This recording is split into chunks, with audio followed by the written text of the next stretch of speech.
Good afternoon. Today we are going to speak on a thing which I had promised in the last lecture on linear algebra, where I have said that we are going to prove that if I take the same vector and in a same abstract vector space and represent it by two different bases, then their corresponding vectors of coordinates in Rn can be transformed from one to another using a matrix, and that matrix can be generated with respect to one of the bases, whichever one you want.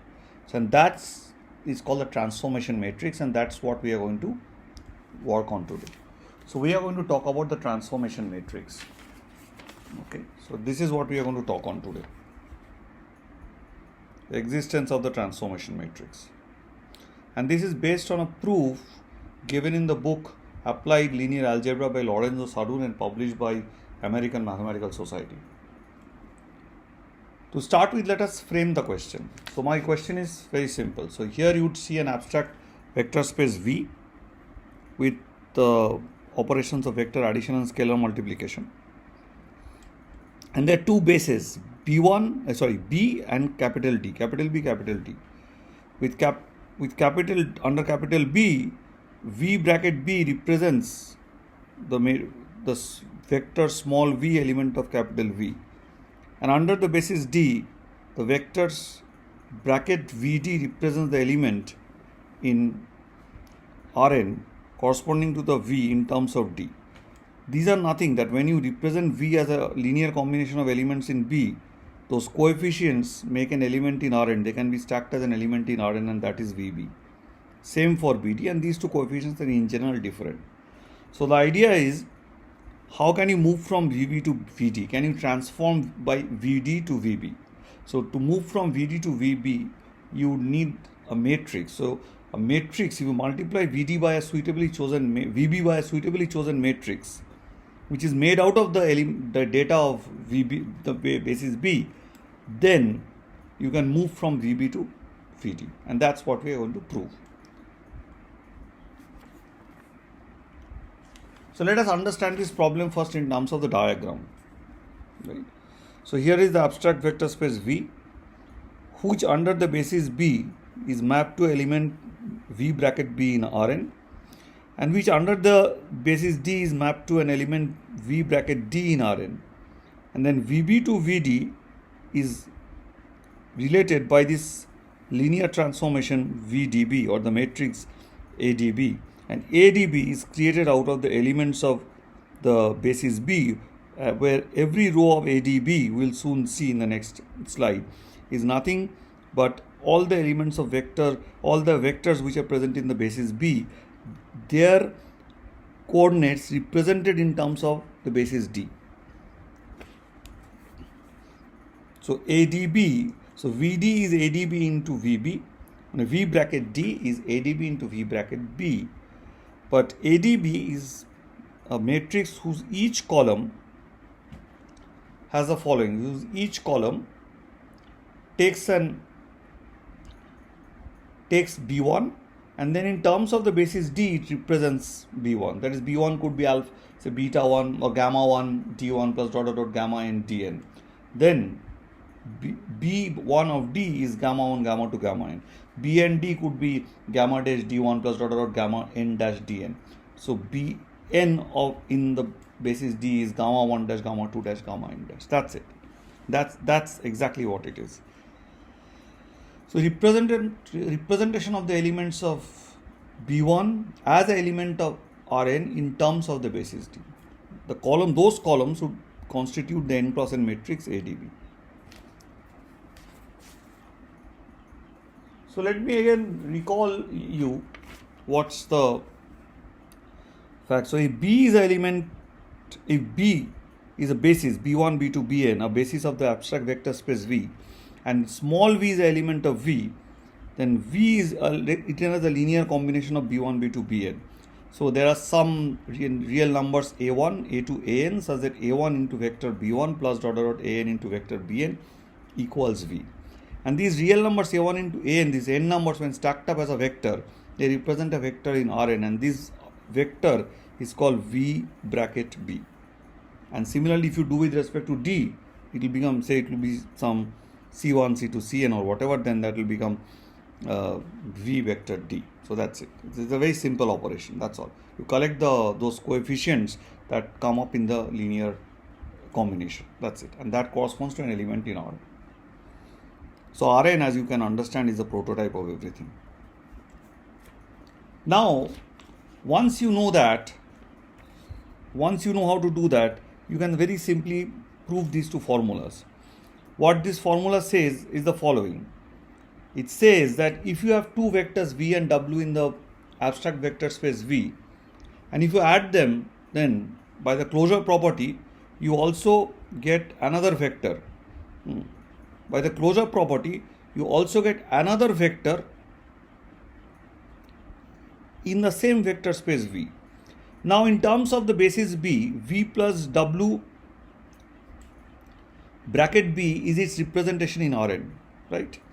Now, this representation is same as first taking the vector V, getting its representation in Rn, then taking the vector W, getting its representation in Rn in terms of the basis B, and then adding those two vectors in Rn. That will give you the same vector as V plus W bracket B. So in the second one, you take any element, any Cn or any alpha in R, and you take the new vector CV. The CV bracket B would be C times V bracket of VB. So CV of the CV represented as a vector in Rn in terms of the basis B, same as representing V in terms of as a vector in Rn in terms of the basis B and then multiplying by C. So once you know this, it is very simple to prove the formula. It's nothing much in left there. To do this, first we have to make a very simple check. If I have BID, BI is one of the ith element of the basis B, and take BIB, then I would like to show that this ADB takes me from BID to BIB. Once I know this, then it is very simple to do the other thing. So what is BI? BI, when it is written in terms of the basis B, the coefficients are 0 into B1 plus dot dot dot 1 into BI dot dot dot 0 into Bn. So VIB is a vector whose all positions are 0 except the ith position, which is 1, which is sometimes called the vector EI, which is one of the elements of the canonical basis of Rn, which you already know. What we want to show is this. So what is ADB? ADB is this. And what is ADB into EI? EI means when you multiply with EI, so only the ith component of EI will be is 1. So what is multiplying the matrix ADB? What do you mean by multiplying the matrix ADB with the vector EI? Means each component of AI multiplied with the columns of ADB. All elements of EI is 0 except the ith element. So only that multiplication will remain. That multiplication will remain in the sum and nothing else. So it will 1 into BID, BI bracket D from here will remain. So that is exactly equal to BI bracket D. If you carry out the matrix multiplication, that is what it will remain. And once you do so, you first start now represent V in terms of D. Suppose that is represented as A1 into so you take any vector V and represent it in terms of D in terms of B. So when you represent it in terms of B, so it becomes a matrix. So it is written as A1 into B1 plus dot dot dot AN into BN. I'm sorry, I forgot to write the arrows. Please forgive me for that. B1, B2, Bn are elements of the basis. Now if you do so, there is nothing much here. You apply what we have just learned, this formula.